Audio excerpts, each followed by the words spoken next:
आवाज दे रहे हैं शांतिनाथ महिला मंडल और विमर्श जागृति महिला मंच को।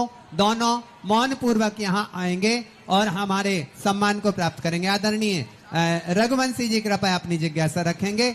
माइक रघुवंशी जी तक पहुंच। रघुवंशी जी थोड़ा सा पीछे हो जाइए, यहाँ आगे भीड़ रहेगी ना, आपको धक्का लगेगा।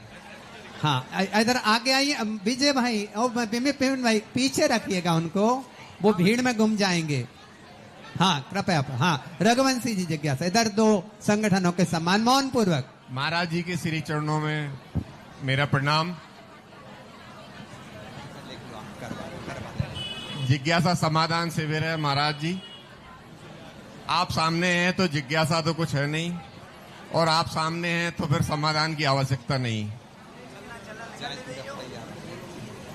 मैं बस यहाँ जो आया हूं कि हमारे ध्यान को पूरे विश्व ने मान्यता प्रदान कर दी है, ध्यान और योग को।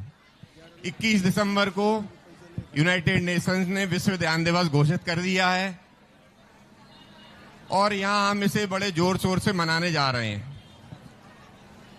आशीर्वाद स्वरूप महाराज जी के कुछ प्रवचन, ध्यान के जीवन में उपयोगिता, महत्व, हम ध्यान क्यों करें, हमारे लिए आवश्यक क्यों है। हम चाहते हैं कि महाराज जी के आशीष वचन हमें मिले, तो जिससे कि महाराज जी के आशीष वचन हम पूरे विश्व का तक फैला सकें और इससे अधिक संख्या में धर्मावलंबी लाभ लेकर इससे जुड़े और अपने जीवन में प्रेरणा प्रदान करें। धन्यवाद। ध्यान एक जीवन का वो अभिन्न अंग है जिसके बिना ना तो संसार चल सकता है ना परमार्थ। संसार की सिद्धियां भी करना है तो व्यक्ति को ध्यान का ही शरण रहना पड़ेगा। रावण जैसा व्यक्ति जब संसार की सिद्धियां करता था तब भी वो ध्यान के माध्यम से करता था, जाप के माध्यम से करता था, और उसने ध्यान और जाप के माध्यम से संसार की सर्वोच्च ऊंचाइयां प्राप्त की। हम लोग परमार्थ के क्षेत्र में भी ध्यान के माध्यम से ही बड़े बड़े साधु संत उस सर्वोच्च शिखर पर पहुंच गए जहां से गमनागमन भी समाप्त हो जाता है। जैन दर्शन में ध्यान के बिना सिद्धि ही नहीं है। ध्यान एक ऐसी शक्ति है जो समस्त इच्छाओं की शमन करती है, समन विपरीतताओं को हटाती है। विपदाओं से यदि कितनी भी कठिन विपदा हो, यदि व्यक्ति के पास ध्यान की सिद्धि है तो कठिन विपदा भी उसके लिए परेशान नहीं कर सकती, उसका किंचित मात्र भी कुछ भी बिगाड़ नहीं कर सकती। हमारे बड़े बड़े साधक ध्यान में बैठकर उनको अग्नि में डाल दिया, अग्नि उन्हें जला नहीं सकी। पानी में डुबो दिया, पानी उन्हें मार नहीं सका। और यदि उनके जीवन में कुछ आया तो इससे अधिक उपलब्धियां उन्होंने प्राप्त की। ध्यान के माध्यम से व्यक्ति उस अंतरंग चेतना की शक्ति जागता है। भक्ति में और ध्यान में अंतर होता है। भक्ति से हमें परमात्मा की शक्ति मिलती है और ध्यान से हमें आत्मा में परमात्मा की शक्ति जागती है।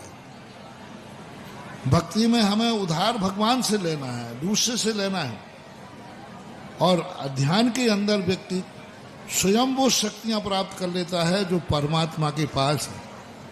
वह स्वयं की निधि होती है।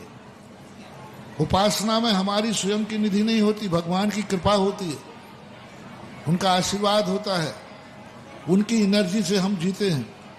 लेकिन ध्यान के माध्यम से हमारी स्वयं की खोई हुई शक्तियां जागती हैं, और इतनी शक्तियां जाग जाती हैं कि सारी नकारात्मक शक्तियां भी उनका कुछ भी नहीं कर पाती। यदि व्यक्ति एकदम एकाग्र होकर के बैठ जाता है तो जितने भी संसार की नकारात्मक शक्तियां हैं वे सब प्रणिपात करती हैं, सब झुक जाती हैं। आज यदि सारे विश्व की समस्या का समाधान, हर व्यक्ति एक दूसरे के आश्रित हो रहा है, हर व्यक्ति एक देश दूसरे देश के आश्रित हो रहा है, हर व्यक्ति दूसरे की तरफ देख रहा है, हर व्यक्ति दूसरे के धन को देख के जल रहा है, हर व्यक्ति दूसरे के वैभव को देख के ईर्ष्या कर रहा है, हर व्यक्ति दूसरे को लूटना चाह रहा है, हर व्यक्ति दूसरे का शोषण करना चाह रहा है। इन सारी अराजकताओं का समाधान यदि संसार में कोई है तो उसका नाम है ध्यान। ध्यान के माध्यम से व्यक्ति इतना समर्थ हो जाएगा कि उसे दूसरे की संपत्ति पर, दूसरे की वैभव पर नियति खराब नहीं होगी, क्योंकि उसका खुद का वैभव इतना होगा कि वो दूसरे के वैभव की नियत खराब क्यों करेगा। किसी को शोषण करने का भाव नहीं आएगा, क्योंकि ध्यान के माध्यम से तामस प्रवृत्ति निकल जाती है।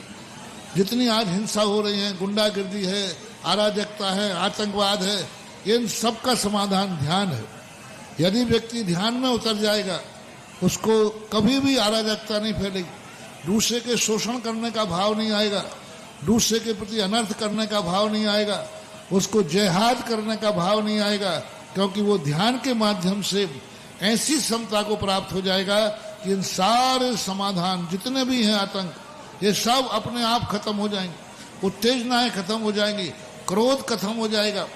और ध्यान के माध्यम से जो वासनाएं जागती हैं, जिस वासनाओं के वशीभूत होकर के व्यक्ति नाना अनर्थ करता है, यदि ध्यान की सिद्धि हो जाए तो अंदर की वासना खत्म हो जाएगी, जिससे देश में जो शोषण है, बलात्कार है, इन सब का समाधान ध्यान के माध्यम से हो सकता है। जो व्यक्ति अपने आप में इतना उग्र हो जाता है, वो यदि 5 मिनट के लिए भी ध्यान कर ले, उसको इतनी शांति मिलेगी कि जितनी किसी उपलब्ध करने के बाद भी नहीं।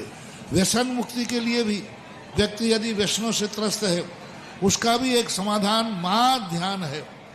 कितना भी व्यसन करने वाला हो, उसको प्रतिदिन 5 मिनट का ध्यान शुरू कर दे। 5 मिनट में ध्यान के आलम्बन लेके कर दे।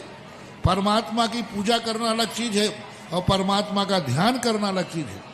भगवान की पूजा करते समय वो शक्तियां प्राप्त नहीं होगी, उसी परमात्मा का ध्यान करना, गुरु की पूजा करना और गुरु का ध्यान करना, मंत्र की आराधना करना और मंत्र का ध्यान करना, बहुत अंतर है। सारा जगत भगवान की पूजा करता है, लेकिन उन्हीं भगवान को यदि अपने ध्यान का विषय बना ले तो इतनी शक्तियां जाग जाएंगी जो भगवान के पास हैं, बल्कि भगवान से एक कदम आगे निकल जाएगा ध्यान के माध्यम से। इसलिए भगवान की पूजा के साथ यदि भगवान का ध्यान किया जाए, गुरु की आराधना के साथ गुरु का ध्यान किया जाए, दुनिया की वस्तुओं को प्राप्त करने की हवस के स्थान पर वस्तु के स्वरूप का ध्यान किया जाए, तो उस ध्यान के माध्यम से संसार की हर समस्या का समाधान हो सकता है, हर अराजकता का समाधान हो सकता है। लेकिन हर व्यक्ति, कितना भी तुम्हारे अंदर दुश्मनी हो, दोनों दुश्मन मार प्रतिदिन 5 मिनट ध्यान कर लें, 5 मिनट का ध्यान कर लें, दोनों में 1 दिन और 1 महीने ही नहीं कर पाएंगे, और 1 महीने के बाद दोनों व्यक्ति एक दूसरे से गले मिलते हुए दिखेंगे।